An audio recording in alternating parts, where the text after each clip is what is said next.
It's a beautiful trail, but it's prettier on the way down than the way up.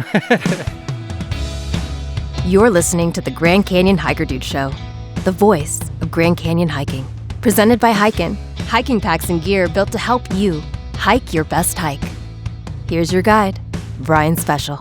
Well, you can find the silver linings in just about any situation if you look hard enough. And as it relates to the aftermath of the Dragon Bravo fire and not being able to do rim to rim for the foreseeable future and the closure of the river trail on the South Rim and everything else that made 2025 such a rough year in canyon history, it is a long list.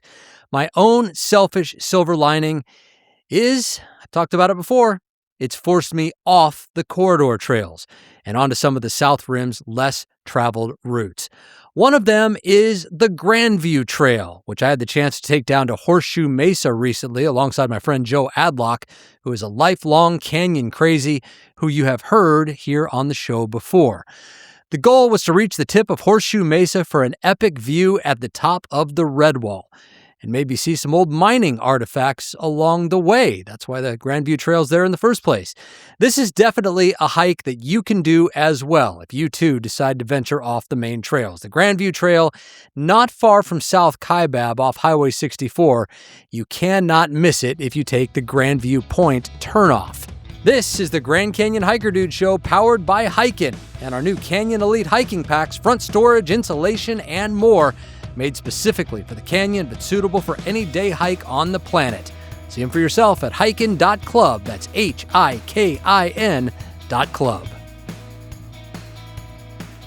All right, we're here at Grandview. I've found my buddy, Facebook Joe Adlock. You just came out of how many days in the canyon? 5. What were you doing?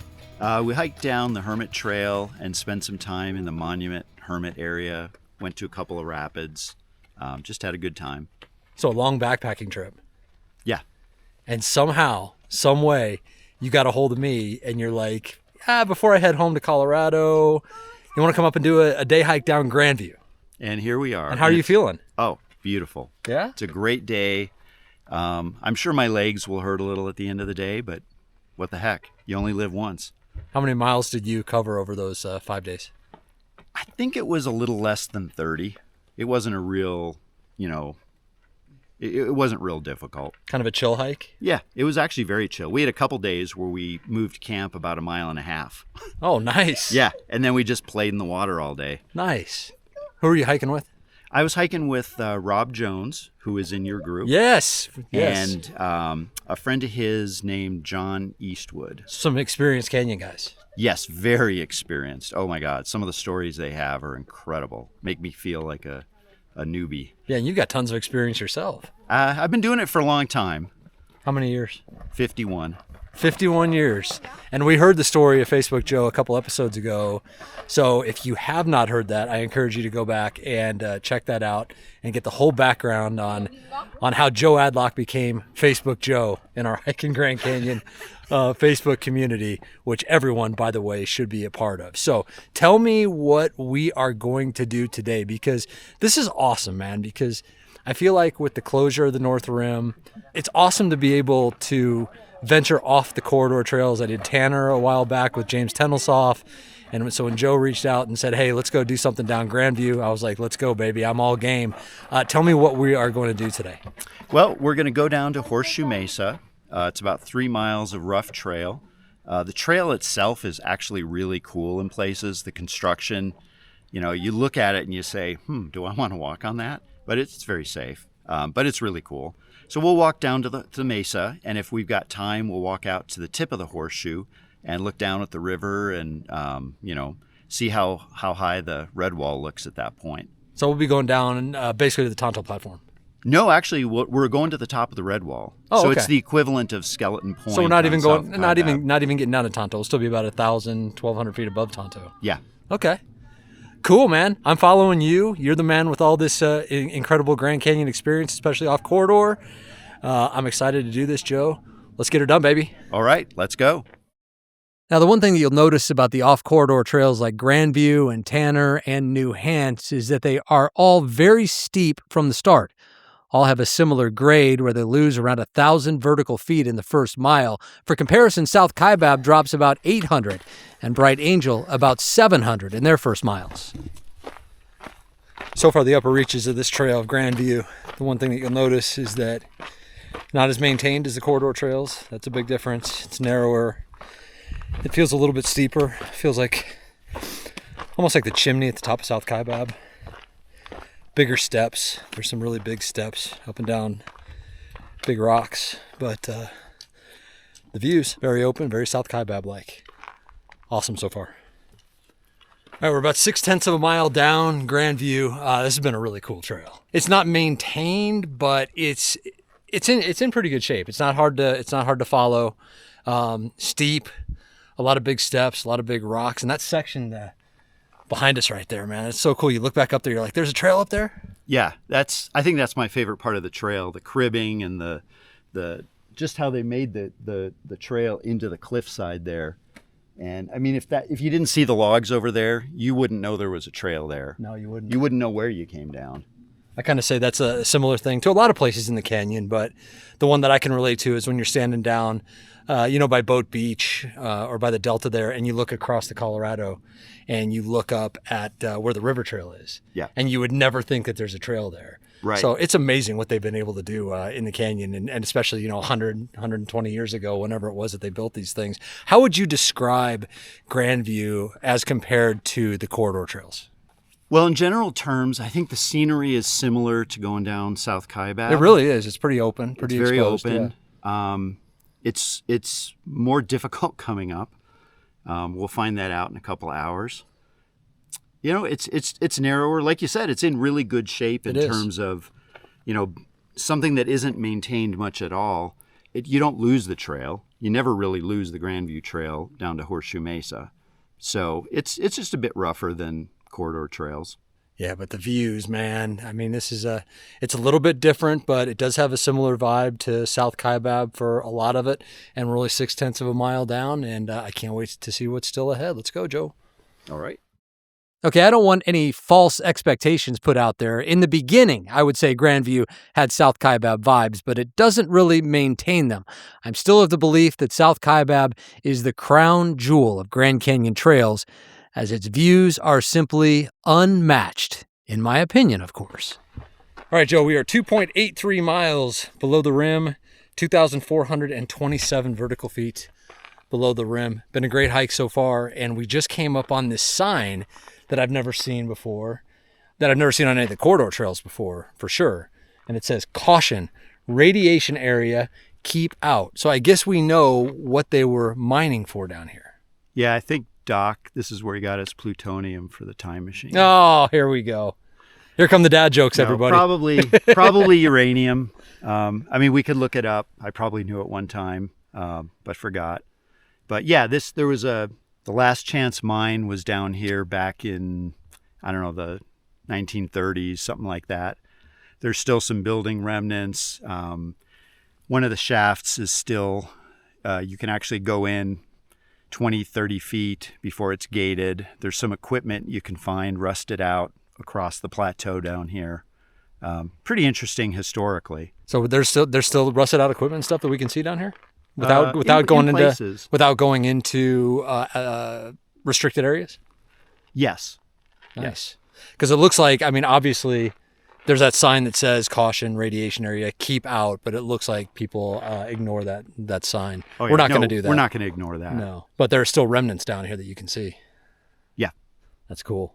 And is that I assume that's why Grandview was built in the first place, was to get down to these mines. That's a good question. That might be, but it might also have been. No, I think that is why it was built. Yeah. Sounds like I'm going to be doing some research, and then right about here is where I'll insert that in the podcast, what the actual reason is. Excellent. Okay, as promised, let's clean this up some.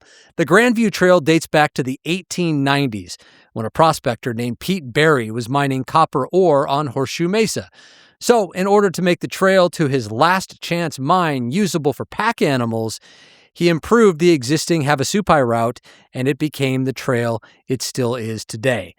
Well, as tourism picked up at the Grand Canyon, Barry abandoned his mining operations and built the Grandview Hotel on the rim at what's now Grandview Point. It stood on what's now the parking lot and was only open from 1897 to 1901 when it was, wait for it, destroyed by fire and never rebuilt. All right, almost 3.5 miles down the trail, you come to a junction, and if you go to the right toward, what's the spring? Page Spring. If you go to the right a little bit toward there's some old mining equipment that's just all rusted out and has stood the test of time and has been here for 100 years or so, which is actually really cool to see with the Redwall behind it. And if you come down the trail a little bit more and headed toward the right side of Horseshoe Mesa, which is where we're headed, you come up on this building here that looks like it was an old, I don't know, storage area maybe, bunk area maybe. There's a fireplace. There's all kinds of old like gas cans and stuff in there. Pretty fascinating. Yeah. And even though it's like junk, it's still history. Yeah. It's always cool to find 100-year-old metal device or can in a canyon, because you know some prospector or somebody was down here, used that. It's just cool. I mean, to be able to go back in time, right, to see what this was like when this building was standing, or when it was, it wasn't crumbling like it is now, and to see all the activity down here and the mining and the whole operation, and man, it would just be so cool to see, wouldn't it? Yeah, people lived down here for lengths of time while they were working. Yeah. Talk about remote. I mean, you're already in one of the most remote places in the U.S., and then you're, 2,500 feet below the rim.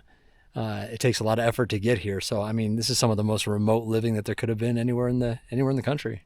Yeah. So indeed. cool. So cool. All right. So we're headed out. Where are we headed now? We're going to head out to the east tip of the Horseshoe so we can hopefully get a view of the Colorado River below us. And it's similar to going out to Skeleton Point, where we top of the Redwall, looking down, and we'll see what we see. I love it, man. This is so much fun. Off the beaten path. Onward. Stop getting interrupted. Hiking packs are designed so you can keep on moving. A front access harness with 6 pockets keeps your snacks, water, and essentials right where you need them, so you don't have to stop and take your pack off. Our Rim to Rim and Canyon Elite packs are both 25 liters. On your heavier or longer hikes, choose Canyon Elite. It's got a hip belt. Stay in rhythm. Hike your best hike with Hikin at hikin.club. That's HIKIN.club.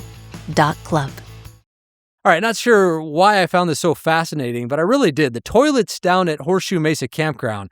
On the corridor trails, toilets can be found in modern structures that offer total privacy.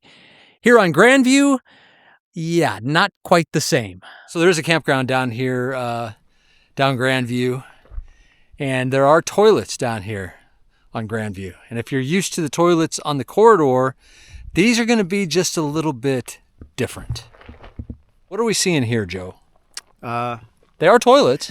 They are toilets that are an improvement over having to squat on the ground and hold your balance. And, that's not a lot of fun. But these are toilet seats with 3 privacy walls.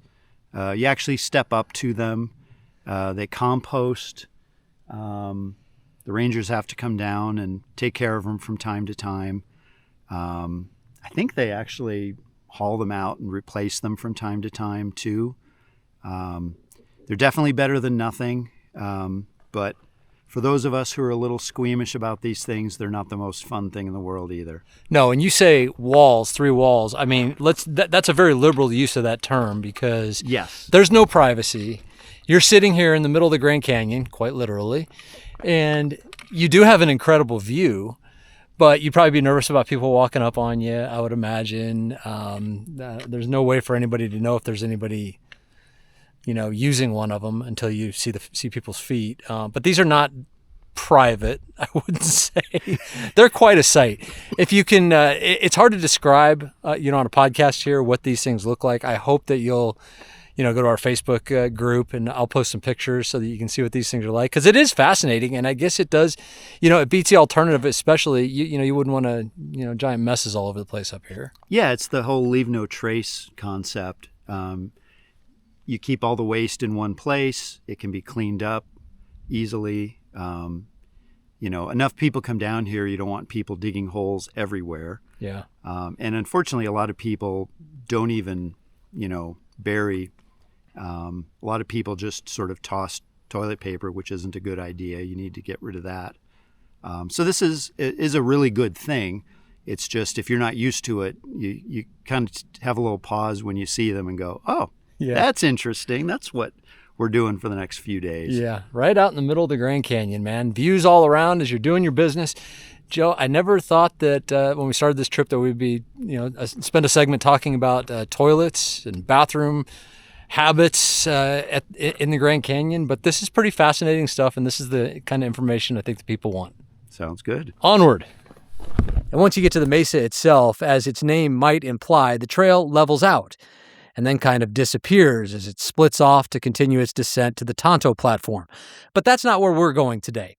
We'll instead keep the flattish hiking going as we head for the tip of the mesa. And while the trail, or what there is of one, is hard to follow, it's really easy to see where we're going the whole time, so there's never any real danger of getting lost. This is pretty awesome, man, out on the, basically on the top of the Redwall.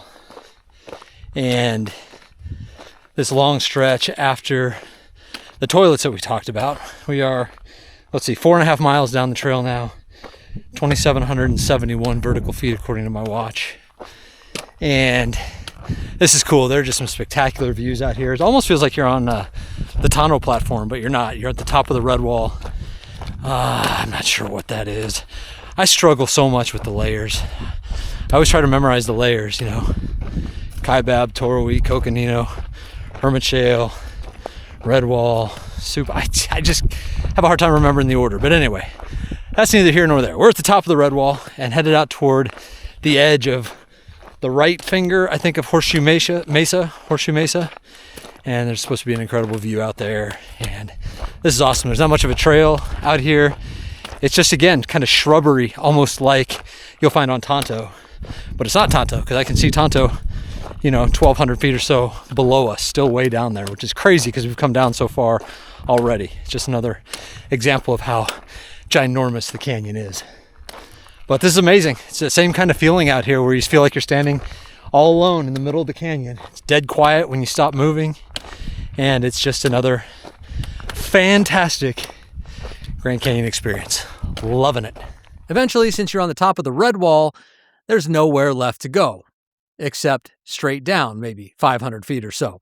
This is the tip of Horseshoe Mesa, and the perfect place to stop and soak it all in. All right, Joe, we made it to the halfway point. Now, when I left this morning, I had told my wife that, I was like, we're only going 5 miles today. We're at 4.81 right now, and we still have to go back. So I think we might have underestimated a bit. Oops. Hey, Sorry. but if there's a good place to underestimate, it's on a day hike in the canyon. I am super stoked because we've made it out to the edge of Horseshoe Mesa, on the right side of Horseshoe Mesa if you're looking down from the rim, and we're at the top of the Redwall, so I'd say we're 1,500 feet still above the Tonto platform. And this is just amazing. What we're seeing right now it's almost like a plateau point like feeling. It's Tonto platform kind of feeling where we're all alone out here. We're on the edge of the Redwall right now. I mean, if we took a couple bad steps right now, it would not end well for us.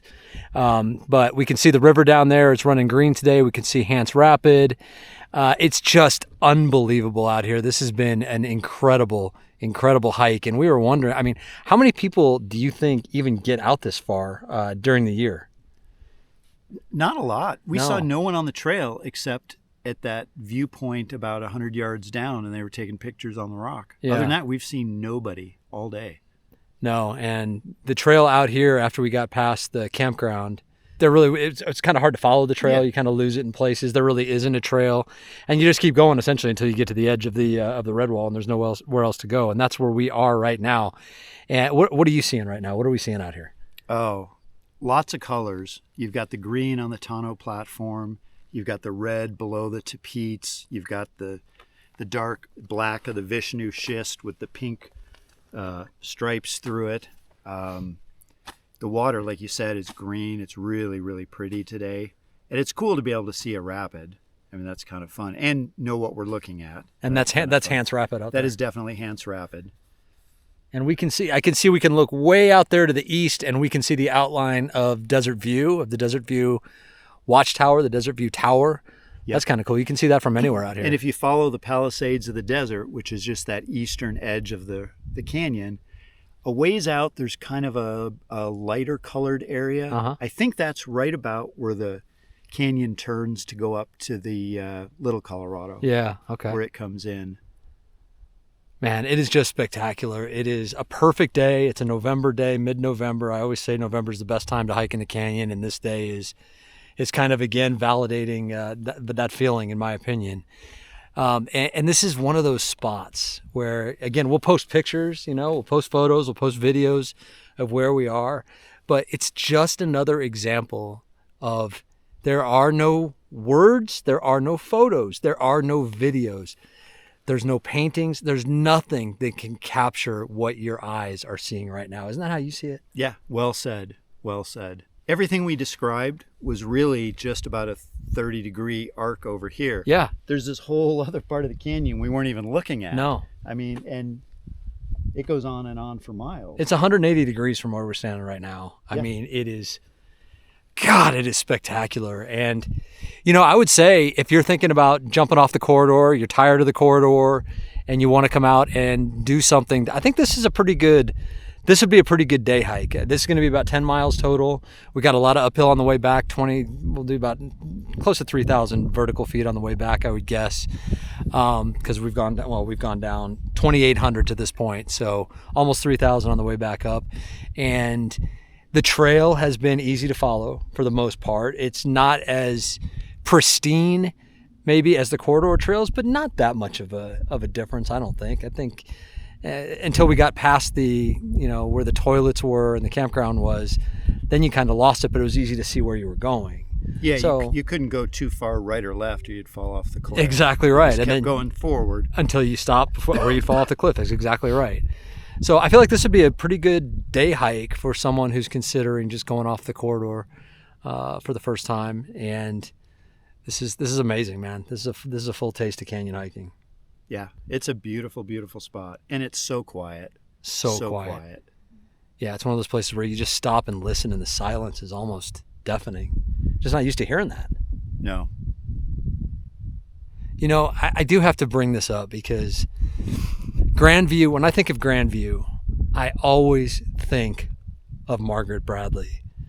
Margaret Bradley, we've talked about her a couple of times on the podcast. She's the Boston marathoner who back in 2006, I think it was, came here to do essentially a hike/trail run, going down Grandview and then hooking up with Tonto, which is still down below us. And she and her running partner, didn't pack enough water, did not have really any idea of really where they were going, how long the hike was going to be. I think they estimated it was going to be 15 miles across Tonto until they finally hooked up with South Kaibab, and it was actually almost a 30-mile hike/run, and she ended up running out of water. They were doing this, I can't imagine being out here in July. They were doing this on a July day, and she ended up separating from her partner and honestly just going in search of water, ultimately, is what it seemed like to me. And she made a beeline for the river from the Tonto platform, ended up getting herself cliffed out, and she died. Very young, had just finished the Boston Marathon, elite runner. I think you said you'd listen to that podcast recently. It's hard not to think of her, isn't it? It really is. I mean, it's a harsh landscape out there. It looks beautiful, but it's dangerous if you aren't prepared or you don't know what you're doing. But if you are prepared and you do a little bit of homework ahead of time, learn the safe things to do and not do, you have a pretty reasonable chance of making it out like we do today. Yeah, because we're not doing it in July. Yes. I mean, this would be, I can see why. I would not do this in July. No. I mean, it's exposed out here.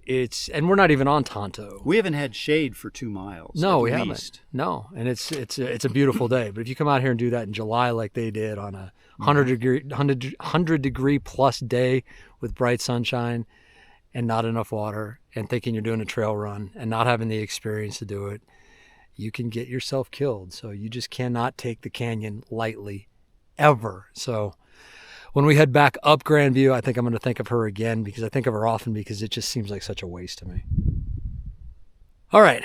So on that note, that positive note, but that's an important note because, you know, I just can't say it enough that if you're going to do things in the canyon, you just have to be prepared. Yeah, you have physically, to be, mentally. Have to be aware of your surroundings. Yes. And you have to think ahead a little about, well, what if this happens? What if that happens? I mean, stuff can happen. Weather can change. You can get hurt. You just have to know what to do if those things happen. And you can end up in the Death in Grand Canyon book ultimately if you're not careful. So take the canyon seriously. You'll have a great experience. Let's get out of here. All right. About 5 miles and 3,000 feet of climbing to go. And I'm excited. I have to mention that we just stopped here and had lunch in this incredible spot. And we had one of Caleb Metzger, who you've hiked with before and who's been on the podcast before. He talked about those honey buns when he was on the podcast with me a while back. And we split a honey bun in honor of Caleb. How'd that go down? Oh, it was delicious. Spectacular, man. Yes. And get the jumbo, like fully iced ones, right? Yes. Because calories don't count in the canyon. Right. Right? Right. And the sugar is just going to help you for a while. But man, I'm not going to have a honey bun in real life probably, but in the canyon, that was delicious. Yes. Caleb, props to you, my friend. All right, let's get out of here, Joe. Honey buns. Yeah, those honey buns. Who would have thunk it? Just another reminder to pack what you think you will want to eat on canyon hikes. That's what's most important. Pack what you think you'll want to eat. All right, let the heavy breathing commence. All right, you can tell by our breathing that things have gotten serious. We're about, about 3 miles since we left the Horseshoe. And we have started to go straight uphill. This thing is steep. How are you feeling? Tired. Well, you're at the end of a 6-day backpacking trip too, so. Yeah. Yeah, I don't blame it on that. This is quite a way to end an adventure like that. Yes. It's a beautiful trail, but it's prettier on the way down than the way up. Man, I mean, you want to talk about steep? We're talking, I think, about at least 100 feet per 1/10 of a mile, because it's at least 1,000 feet per mile. So that is steep, man. Yeah. And it's relentless for the whole way to the top too. So it felt like those cobblestones were at a 45-degree angle. It did, man. I know they couldn't have been, but it felt like it. Yeah, and you come around the corner, one switchback, and there's another one. Uh-huh. You know that feeling, right? Man, Yep. So it's tough, but it's a beautiful day. There's no one else out here. Again, the only people we saw were a couple of tourists just like right below the trailhead. Other than that, there's not a single person out here. This is Grandview. This is what it's all about. This is awesome. So let's get out of here. What do you say? Let's do it. All right, man. Let's go. So much of the Grand Canyon advice you'll find online is loud, confusing, and just flat out wrong. That's why Hike Club Grand Canyon exists on Facebook. It's a judgment-free hiking community where hikers help hikers, and where you can have direct access to Brian, Coach Arnie, and guests from this show. You want real answers so you can hike the canyon with confidence. This is where you belong. Search for Hike Club Grand Canyon on Facebook and join our conversation today. There's no possible way that a camera is going to show you how steep this part is. This is so steep. It's cool because you got all these cobblestones that help with your footing. But man, this is so steep. But it's a great trail. Super fun if you're into that kind of thing. Look at Joe just running up it. Afraid you're going to leave me behind. Is that it? You know, if my buddy Brad were here, he'd be a half mile back. We'd be waiting for him. Ah, That guy's a slacker. Oh, hey, don't make sure that doesn't end up in the podcast. Yeah, is this the guy who got all upset that you didn't mention him in your first episode? I'll take the fifth. I won't. Hi, Brad. Come back and hike with us, man. Joe's super fun, as you know. All right, so we're just about out, and you can see out there where we were, and it's kind of hard to believe. It's hard to believe. That is way out there, man. That horseshoe. Man, these switchbacks.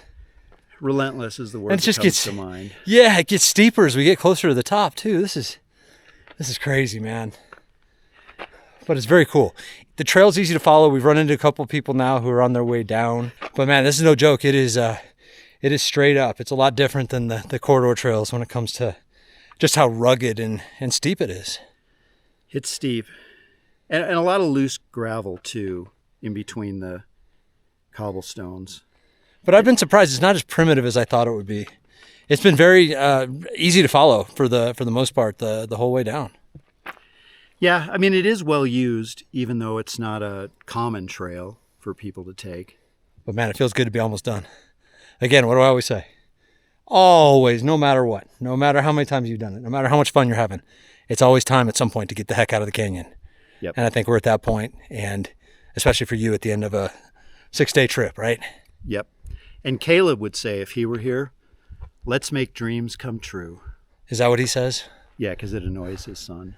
I think it would annoy me too, because I don't really understand what he's trying to get at. So anyway, Caleb gave us the honey bun idea, and so he will always have a good place in my heart. But quotes like that, I think I'll just stick to food recommendations from Caleb. Probably smart. All right, now let's officially get out of here, shall we? Yep. All right, Joe. So we finally made it out, and we ended up covering 9 miles, which is more than I thought we were going to do today.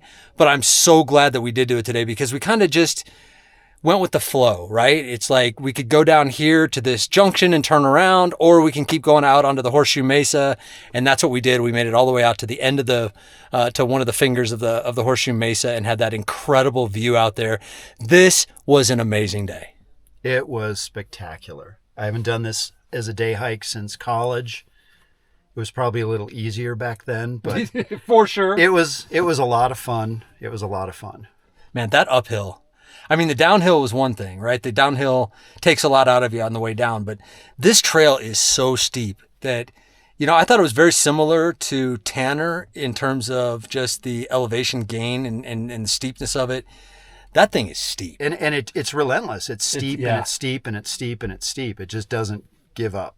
Yeah, we were stopping quite a bit on the way back up, but one thing I was amazed by was how really well, I don't even know if I want to say it's maintained, but I expected something more primitive. And this trail was easy to follow. It was well marked all the way down until we got out to the mesa, where we kind of just had to, kind of make our own way. There was a trail that was a little harder to follow, but it was easy to get out there because you could see where you were going. But I was surprised on the upper reaches of it and the steep part, just how well built it was. That's what I'm looking for.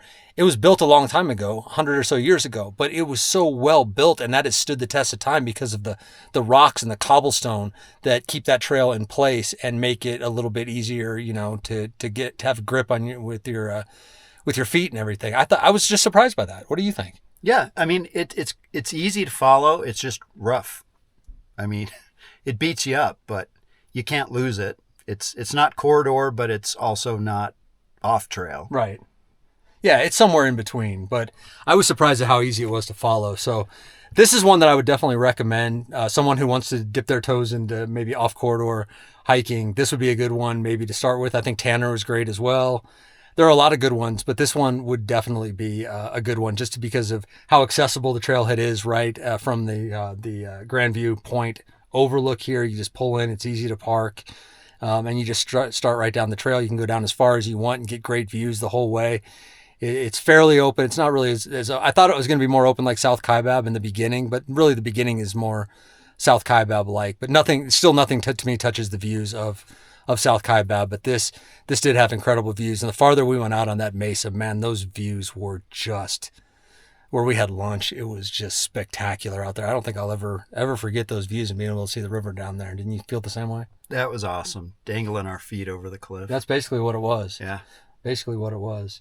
This was a great day, man. I'm grateful that you made it happen because you're finishing up, as I've mentioned, a 6-day backpacking trip.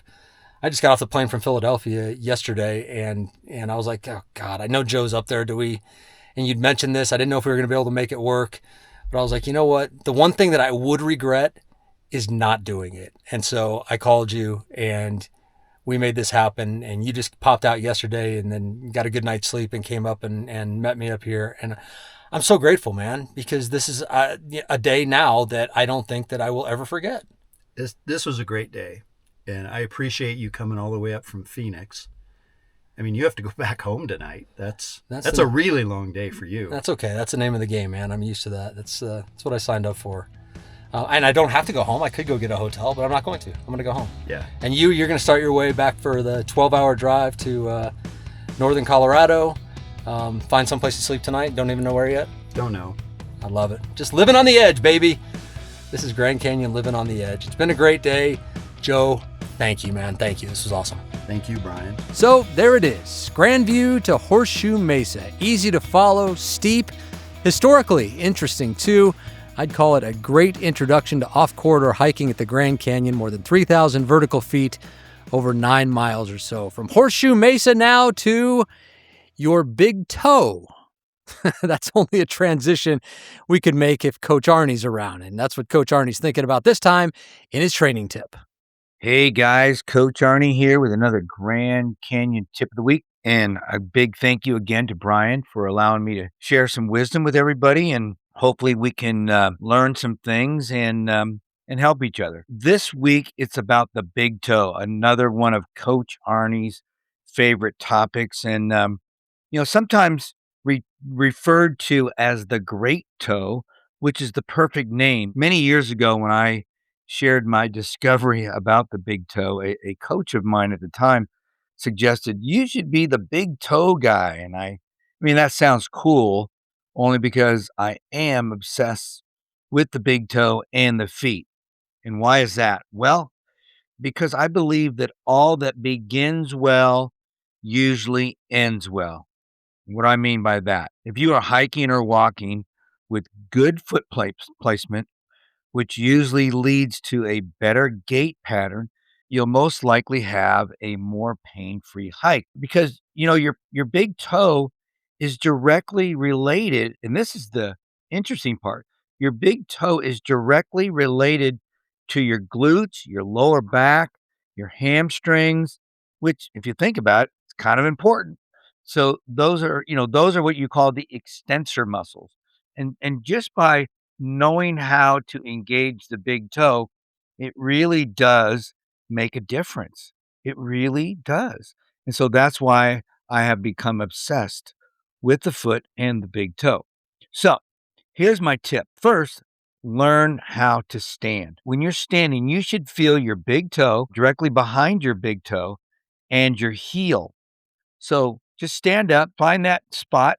And for some of you, it might be easy. For others, it might be a little more difficult because a lot of people, they stand on the outside of their foot. Not good. And so when you can feel those spots, then practice closing your eyes and feeling those spots. Okay. And then eventually try to do it on one foot. And that's a challenge. You may need some help with that, some support. And then eventually, when you're really an expert, you'll be able to do it with your eyes closed on one foot. And that's a tough one. That's a tough one. But again, why? If you're doing that on a regular basis, you will learn how to stand. And then once you learn how to stand when you're walking, it'll become more of a pattern that will become a new pattern for you. So again, that's the tip. Now, lastly, you must start to strengthen your big toe and your feet, And the easiest way is what I call a modified spring foot. And all you need to do is stand on both feet. And you can do this anywhere. You can do this at the grocery store. You can do it wherever you're at. I would do it barefoot and stand, lift your heels just barely off the ground until you feel your toes and the pressure on your toes, because that's working the tendons of your toes. So hold that, and you want to hold it for at least 30 seconds, maybe a minute. And you can do it as many times as you want throughout the day, and you could do it every day. So you really don't have any excuses. And this will make a big difference, bigger than you might expect, if you strengthen your feet, just working them every single day. And that is the best place to start, to strengthen the big toe, strengthen your feet, learn how to stand and then walk. And pretty soon you're walking and hiking pain-free. You really are. But you got to do it on a regular basis. Again, it's just like going to the gym every once in a while and doing a push-up. Doesn't really do much work. But if you're doing push-ups every day, you're going to get in good shape. So guys, just get this done. Make it intentional, just like everything else. I love you guys. And if you have any questions, you can always get a hold of me. I love you. Have a great, great rest of your day. Coach Arnie Fonseca Jr. on being big toe intentional. If you'd like to work with Coach, who's an exercise physiologist by trade, you could, of course, reach out to him anytime. His contact information is in the show notes. All right, that is it for now. My name is Brian Special, encouraging you, as always, to go hike the canyon. You can do it. Take that first step. Embrace the journey. And when you get there, whether it's for time goals or taking your time, just hike your own hike and savor every step in the magnificent Grand Canyon. You've earned it. We'll see you next time on the Grand Canyon Hiker Dude Show, powered by Hikin'. Support the brand that supports this show at hikin.club. That's HIKIN.club.